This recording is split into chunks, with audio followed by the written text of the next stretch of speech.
सुप्रभात बच्चों। आज हम कक्षा सप्तम की संस्कृत की पाठ्य पुस्तक रुचिरा का पाठ 6 पढ़ेंगे, जिसका शीर्षक है सदाचार। इसका मैं अनुवाद आपको पहले करवा चुकी हूँ। आइए आज हम इसका अभ्यास कार्य करते हैं। प्रश्न 1 है, उपयुक्त कथनानां समक्षम आम, अनुपयुक्त कथनानां समक्षम न इति लिखत। उच्च मतलब जो सही कथन है उसके आगे हमें आम लिखना है, आम मतलब हाँ, और जो गलत है, अनुपयुक्त जो गलत है, उनके आगे हमें न लिखना है। तो प्रातः काले ईश्वरम स्मरेत, प्रातः काल हमें ईश्वर का स्मरण करना चाहिए, तो ये सही है हाँ, तो इसके लिए लिखेंगे आम। अनृतम ब्रूयात्, झूठ बोलना चाहिए, न नहीं बोलना चाहिए। मनसा श्रेष्ठ जन्म सेवेत, मन से श्रेष्ठ लोग की, श्रेष्ठ व्यक्ति की सेवा करनी चाहिए, सही है तो लिख देंगे आम।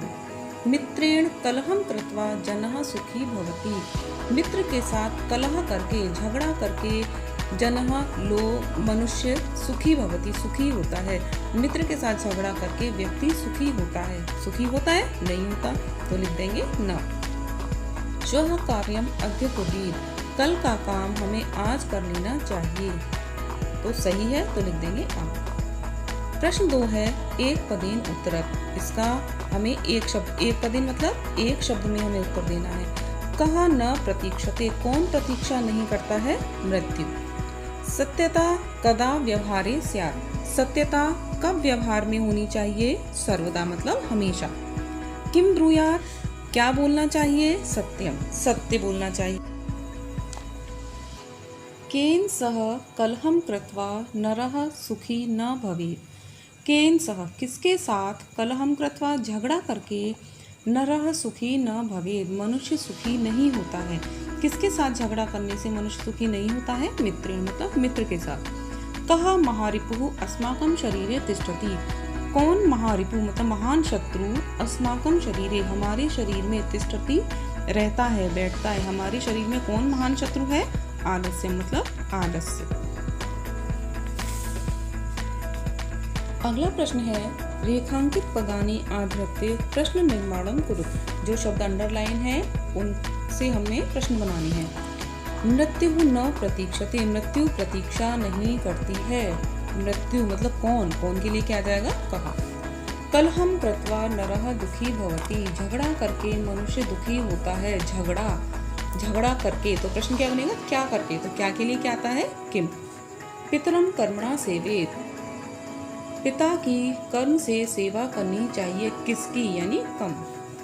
व्यवहारे मृदुता श्रेयसी, व्यवहार में मृदुता होनी, मृदुता श्रेष्ठ है, कोमलता श्रेष्ठ है, तो मृदुता, तो प्रश्न बनेगा क्या, तो आ जाएगा का। सर्वदा व्यवहारे ऋजुता विधेया, हमेशा व्यवहार में ऋजुता सरलता होनी चाहिए। सर्वदा मतलब कब, तो कब के लिए आ जाएगा कदा।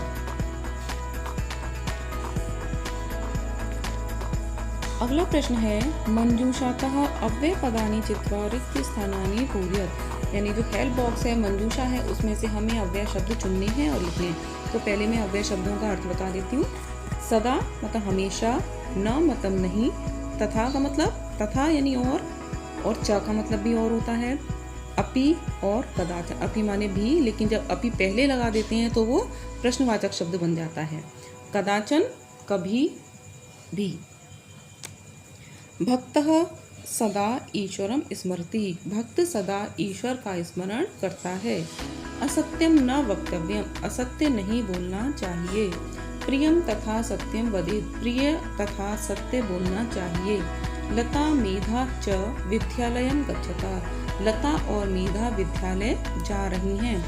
अपि कुशली भवान, क्या आप कुशल हैं? महात्मा गांधी कदाचन अहिंसा न अत्यजत, महात्मा गांधी ने कभी भी अहिंसा नहीं छोड़ी, अहिंसा का त्याग नहीं किया। अगला प्रश्न है, चित्रम दृष्ट्वा मंजूषातः पदानि च प्रयुज्य वाक्यानि रचत, चित्र को देखकर और उसमें जो मंजूषा दे रखी है, जो शब्द दे रखे हैं, उनको प्रयोग करके हमें वाक्य बनाने हैं। ठीक है, तो ये आपकी बुक में दे रखा है, जिसमें एक अध्यापक है, ब्लैक बोर्ड है, बच्चे हैं और इसमें 10-12 शब्द दे रखे हैं, उनको आपको प्रयोग करके वाक्य रचना करनी है। तो पहला वाक्य है कक्षायां शिक्षकः श्याम पट्टे प्रश्नम लिखति। कक्षा में शिक्षक श्याम पट पर यानी ब्लैक बोर्ड पर प्रश्न लिख रहा है। छात्राः पुस्तिकायां उत्तराणि लिखन्ति और छात्र पुस्तिका में उत्तर लिख रही हैं। सः प्रश्नम लिखति वह प्रश्न लिख रहा है। ते पुस्तिकायां उत्तराणि लिखन्ति वे पुस्तिका में उत्तर लिख रहे हैं। तो आपका पाठ 6 यहाँ पर समाप्त होता है। आशा है आपको समझ आ गया होगा।